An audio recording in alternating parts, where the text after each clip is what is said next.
رمضان المبارک کے آخری عشرے کا اعتکاف نبی پاک صلی اللہ تعالیٰ علیہ وسلم کے مقدس طریقوں میں سے ایک بڑا خوبصورت طریقہ ہے۔ قرآن مجید نے ارشاد فرمایا، میرے گھر کو خوب صاف ستھرا کرو، طواف کرنے والوں کے لیے اور اعتکاف کرنے والوں کے لیے اور رکوع اور سجود کرنے والوں کے لیے۔ نبی پاک صلی اللہ تعالیٰ علیہ وسلم نے ہر سال رمضان المبارک کے آخری عشرے کا اعتکاف فرمایا ہے۔ ایک سال کسی وجہ سے اعتکاف نہ فرما سکے تو اگلے سال 20 دنوں کا اعتکاف فرمایا۔ نبی پاک صلی اللہ تعالیٰ علیہ وآلہ وسلم نے اعتکاف کا جو مقصد بیان کیا وہ شب قدر کی تلاش بیان کیا۔ اعتکاف سے مراد یہ ہے کہ انسان سارا کچھ چھوڑ چھاڑ کے اللہ تعالیٰ کے گھر میں اس کی عبادت کے لیے، اس کو راضی کرنے کے لیے بیٹھ جائے، اور 10 دن جب وہ مسجد شریف میں حاضر رہتا ہے تو حضور صلی اللہ تعالیٰ علیہ وسلم فرماتے ہیں اللہ تعالیٰ اسے 2 حج اور 2 عمرے کا ثواب عطا کرتا ہے۔ اعتکاف کے اندر کچھ باتیں بڑی ضروری ہوتی ہیں، جیسا کہ انسان کو بلا ضرورت طبی مسجد سے باہر نہیں آنا، اس کو کوئی فضول بات نہیں کرنی، اس کو کوئی ایسا کام نہیں کرنا کہ جو شریعت اسلامیہ جس سے منع کرتی ہو۔ اس کے ساتھ ساتھ کچھ اعتکاف کے آداب بھی ہیں کہ اس نے 10 دن مسجد کے اندر رہنا ہے تو آخر اس نے کرنا کیا ہے۔ ہمارے ہاں لوگ مسائل پوچھ لیتے ہیں اور مسائل پوچھنے کے بعد پھر ان کی گنجائش سے بہت زیادہ فائدہ اٹھاتے ہیں۔ اس میں کوئی شک نہیں ہے کہ باہر سے آنے جانے والے آدمی کے ساتھ آپ گفتگو کر سکتے ہیں، ضرورت کے تحت آپ ٹیلی فون پر بھی بات کر سکتے ہیں، لیکن اس کو اگر آپ نے یہی کام کرنا تھا اور بہت زیادہ وقت اسی پر ضائع کرنا تھا تو پھر تو آپ پہلے سے باہر موجود تھے۔ اعتکاف میں آنے کا مقصود تو اللہ کی عبادت ہے۔ اعتکاف میں جب آپ آ گئے تو اس کا مقصد ہے کہ آپ کچھ دنوں کے لیے لوگوں سے کٹ کے اللہ کی بارگاہ میں حاضر ہو گئے، آپ نے اپنے رب کو راضی کرنے کا ارادہ کر لیا۔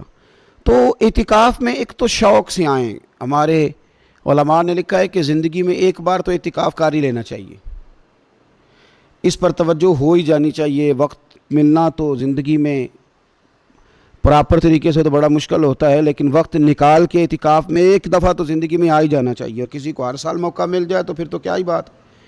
تو اعتکاف کے اندر جو کام ہم نے کرنے ان میں سب سے زیادہ اور سب سے پیارا کام یہ ہے کہ کثرت کے ساتھ قرآن پاک کی تلاوت کریں۔ نبی پاک صلی اللہ تعالیٰ علیہ وآلہ وسلم رمضان المبارک میں قرآن پاک کا دور فرماتے تھے حضرت جبریل امین علیہ السلام کے ساتھ، اور جس سال حضور کا وصال ظاہری ہوا اس سال حضور فرماتے ہیں 2 مرتبہ قرآن پاک کا دور کیا۔ 2 دفعہ حضور نے حضرت جبریل امین کو قرآن شریف سنایا اور 2 دفعہ انہوں نے نبی پاک صلی اللہ علیہ وسلم کو سنایا۔ تو بہت کثرت کے ساتھ قرآن پاک کی تلاوت کی جائے۔ ایک پہلو اور بھی ہے اس کا، اس پر بھی آپ توجہ کریں گے۔ قرآن مجید کو پڑھنا بھی ضروری ہوتا ہے اور صحیح پڑھنا سب سے زیادہ ضروری ہوتا ہے۔ تو اگر آپ کسی ایسی مسجد میں تشریف فرما ہیں جہاں آپ کے لیے بندوبست کیا گیا ہے تو کوشش کریں کہ وہاں قاری صاحب سے، عالم صاحب سے، امام صاحب سے آپ قرآن مجید کو سیکھیں۔ اور کوئی زیادہ مشکل نہیں ہے، پورے 10 دن آپ موجود ہیں، اور اگر آپ 10 دن پوری توجہ کے ساتھ قرآن مجید کے مخارج پہ لگائیں گے تو امید ہے کہ بہت حد تک آپ کو قرآن مجید سمجھنے میں، پڑھنے میں آسانی ہونے لگی۔ دوسرا، اعتکاف میں جب آپ موجود ہیں تو آپ کو کوشش کرنی ہے کہ آپ محاسبہ نفس پر توجہ دیں۔ آپ اپنے اوپر غور کریں، زندگی میں کون سی ایسی غلطیاں ہیں جو جان نہیں چھوڑ رہی، ان کی کس طرح کر کے اصلاح کی جا سکتی ہے۔ کون سے ایسے کام ہیں جو میں کرتا ہوں تو اس غلطی میں زیادہ مبتلا ہو جاتا ہوں، اور کون سی ایسے کام ہیں، کون سی ایسی جگہ ہیں جہاں میں جاتا ہوں تو میرا ان غلطیوں سے نکلنے میں مجھے وہ جگہیں اور وہ کام مددگار ہوتے ہیں۔ تو اپنے محاسبہ نفس پر توجہ دی جائے۔ اعتکاف کے 10 دنوں میں موقع ملتا ہے انسان کو اپنے لیے سوچنے کا۔ حضرت مجدد الفسانی شیخ احمد فاروق سرہندی رحمۃ اللہ تعالیٰ علیہ سے کسی نے پوچھا تھا کہ دنیا میں خوش نصیب شخص کون ہوتا ہے، تو فرمایا جسے دید قصور حاصل ہوتی ہے۔ حضور دید قصور کیا ہوتا ہے؟ فرمایا جسے اپنی غلطیاں نظر آنی شروع ہو جائیں۔ جب اللہ تعالیٰ کسی کے ساتھ بھلائی کا ارادہ کرتا ہے تو اس کی کمزوریاں، اس کی غلطیاں اس کے سامنے لاتا ہے تاکہ اسے اصلاح کا موقع ملے، اور جب ایسا نہیں ہوتا تو پھر تو لوگ جب غلطی مانیں گے ہی نہیں تو اصلاح کیسے ہوگی۔ تو اعتکاف کے 10 دنوں میں محاسبہ نفس پر خاص توجہ دیں، اپنی زندگی میں اپنا حساب کریں، اپنا حساب۔ اور جناب عمر فاروق رضی اللہ تعالیٰ عنہ کی وہ روایت ہمیں بتاتی ہے کہ حساب کر لو اس سے پہلے کہ تمہارا حساب کیا جائے۔ تیسری بات ایک تو قرآن پاک پڑھیں گے، ایک محاسبہ نفس کریں گے، تیسری بات مراقبہ کریں، کچھ دیر کے لیے بیٹھیں، یہ غور کریں کہ رب تعالیٰ نے ہمیں نعمتیں کتنی عطا فرمائی ہیں، پھر یہ غور کریں کہ ان نعمتوں کے بارے میں، ان نعمتوں کے ساتھ ہماری عبادت کتنی ہے، ہمارا شکر کتنا ہے، زندگی اپنی کا حساب لگائیں، غور کریں کہ کتنا کچھ ہے جو ہمیں محنت سے ملا ہے اور کتنا ہے جو بغیر محنت کے ملا ہے، اور کون سی ایسی نعمتیں ہیں جن کا ہم نے شکریہ ادا کیا اور کون سی ایسی ہیں جن پر ہم نے کبھی توجہ ہی نہیں کی کہ یار یہ تو بہت بڑی نعمت ہے جو اللہ نے ہمیں عطا کی ہوئی۔ اپنی گردن کو جھکا کے تھوڑا غور و فکر کریں، تفکر کا درس دیا ہے قرآن پاک نے، بار بار کہا ہے تفکر کرو، غور کرو، تدبر کرو، تو یہ ہمیں موقع میسر آتا ہے۔ چوتھی بات، اعتکاف کے دنوں میں اپنے رب کریم کے ساتھ اپنی توجہ کو لگائیں۔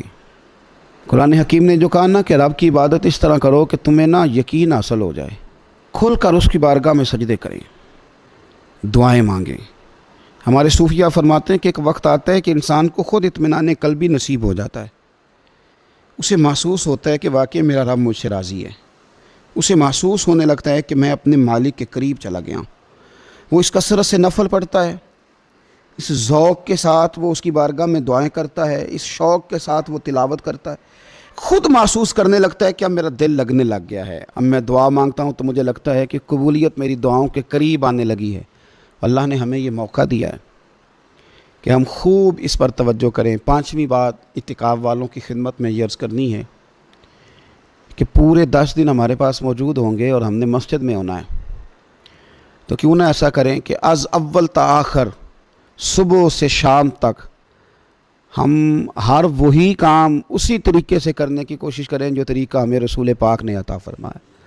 ہمارا کھانا، پینا، سونا، جاگنا، بولنا حضور کی اتباع میں لے آئیں۔ ہم ان 10 دنوں میں ہم پریکٹس کریں کہ ہم نے سنت کے مطابق، حضور کے طریقے کے مطابق سارے کام کرنے۔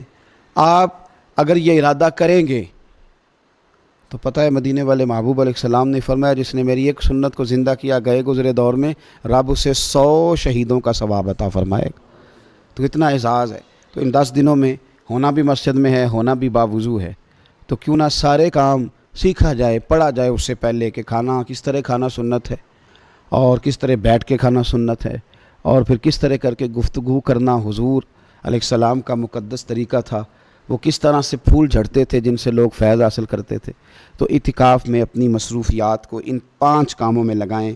ایک تو تلاوت قرآن حکیم کریں، دوسرا محاسبہ نفس، تیسرا مراقبہ کریں، تدبر کریں، غور کریں اپنے اوپر بھی اور اللہ تبارک و تعالیٰ کی نشانیوں پر بھی، اور چوتھا یہ کہ کوشش فرمائیں کہ ہم اپنی عبادت کو، اپنی دعا کو، اپنے استغفار کو اس طرح کا بنائیں کہ ہمیں محسوس ہو کہ قرب الہی کے جانب ہمارا سفر ہے۔ اور پانچواں، ان 10 دنوں میں سنت اور شریعت کی وہ ساری چیزیں جس کا دین ہم سے مطالبہ کرتا ہے، اب تو ہم بالکل دنیا سے ایک سائڈ پہ ہو کے بیٹھیں، اب تو اس طرف توجہ کریں۔ اللہ تعالیٰ سمجھنے کی توفیق عطا فرمائے۔ رمضان المبارک کے آخری عشرے کا اعتکاف نبی پاک صلی اللہ تعالیٰ علیہ وسلم کے مقدس طریقوں میں سے ایک بڑا خوبصورت طریقہ ہے۔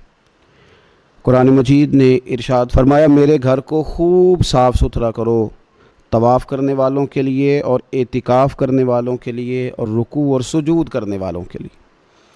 نبی پاک صلی اللہ تعالیٰ علیہ وسلم نے ہر سال رمضان المبارک کے آخری عشرے کا اعتکاف فرمایا ہے۔ ایک سال کسی وجہ سے اعتکاف نہ فرما سکے تو اگلے سال 20 دنوں